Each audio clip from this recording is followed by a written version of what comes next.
तुम्हारा कॉन्फिडेंस बहुत अच्छा है। इंपॉर्टेंट क्वेश्चन है, जैसे अभी किया था वैसे ही। अच्छा एक चीज और, जैसे ही बच्चे ने देखा पावर 3, दिमाग में उसके आता है ये तो आउट ऑफ सिलेबस है। नहीं भाई साहब, पावर 3 आउट ऑफ सिलेबस नहीं है। ये पावर 3 वाले जो पॉलिनोमियल्स है ना, उनके sum of the zeros out of syllabus है, उनके product of the zeros out of syllabus है। मतलब alpha plus beta plus gamma minus B upon होता है, उसका यूज नहीं होना है।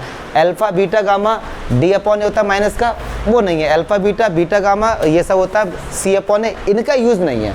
बट पावर 3 के पॉलिनोमियल्स आ सकते हैं और आते हैं।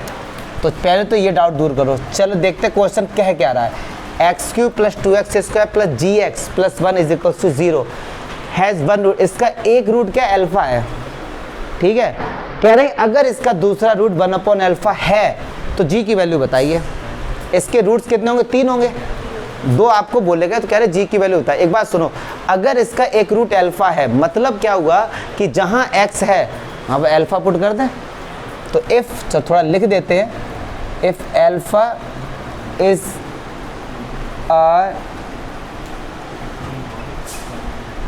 तो भैया क्या होगा, रखो alpha cube plus 2 alpha square plus जी अल्फा, ऐसे 1 अपॉन अल्फा भी है। यहाँ तक कोई प्रॉब्लम? 1 अपॉन अल्फा भी क्या है इसका, एक रूट्स है, तो x की जगह 1 upon alpha cube plus 2 upon alpha square plus G upon alpha plus का 1 इज इक्वल टू 0। सही बात है ना यार।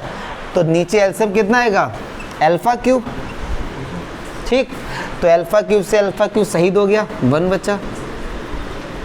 अल्फा 3 थे, यहाँ 2, एक अल्फा बचा तो 2 अल्फा, और यहाँ पे 2 अल्फा बचे, alpha square g plus alpha q is equal to, alpha q जाएगा क्रॉस मल्टीप्लाई में, तो इसको ऑर्डर में लिखते हैं alpha q plus ji alpha square plus 2 alpha plus 1 is equals to, ठीक है। जब अब देखिए जाए इन दोनों इक्वेशन को जरा कंपेयर करके देखो, तो अल्फा क्यू सही बात है, जी अल्फा स्क्वायर और यहाँ पे 2 अल्फा स्क्वायर, जी अल्फा स्क्वायर और छोड़ो जरा, यहाँ पे जी अल्फा और 2 अल्फा और 1 और 1 इक्वल है ना, ये दोनों बातें इक्वल आ गई। हम लोग कंपेयर कर रहे हैं, जी की वैल्यू हाथ से निकालो कितनी है, 2 आ रही है, क्यों जी अल्फा बराबर 2 अल्फा, जी अल्फा बराबर 2 अल्फा, तो जी बराबर कितना आ गया 2।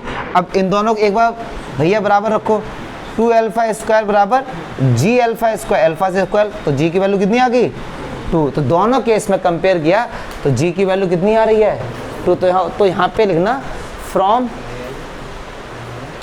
Equation first and second on comparing, compare करके जब हम करते हैं ना, on comparing g is equals to 2। अच्छा अगर ऐसा होता, सुनो, इसको कंपेयर करते जी का आंसर अलग आता, इसको कंपेयर करते जी का आंसर अलग आता। अगर एक कंडीशन ना, अगर ऐसा आता तो हम लिखते जी डज नॉट एग्जिस्ट, जी की वैल्यू एग्जिस्ट नहीं करती है। क्यों? क्योंकि एक बात सुनो, ये दोनों ही इसके जीरोज हैं, अगर जीरोज हैं तो दोनों की वैल्यू पुट करने पर आंसर 0 ही आना चाहिए।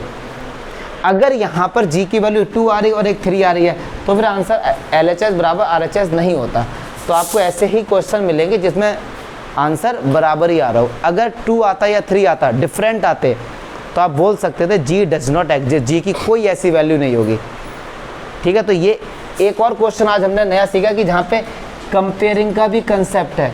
इसीलिए मैं कहता हूँ चिंता मत करो, इस रूम में वो सारे क्वेश्चंस मिलेंगे जो बोर्ड में आपको मिलेंगे, उनसे मतलब हम लोग एक्स्ट्रा ही कर लेंगे। तो एक कंपेयर वाला भी कंसेप्ट है कि हमको ऐसे कंपेयर भी करना आना चाहिए, ठीक है। इंपॉर्टेंट क्वेश्चन था, इसे भी लिख लो। अब खोल दो परमानेंट।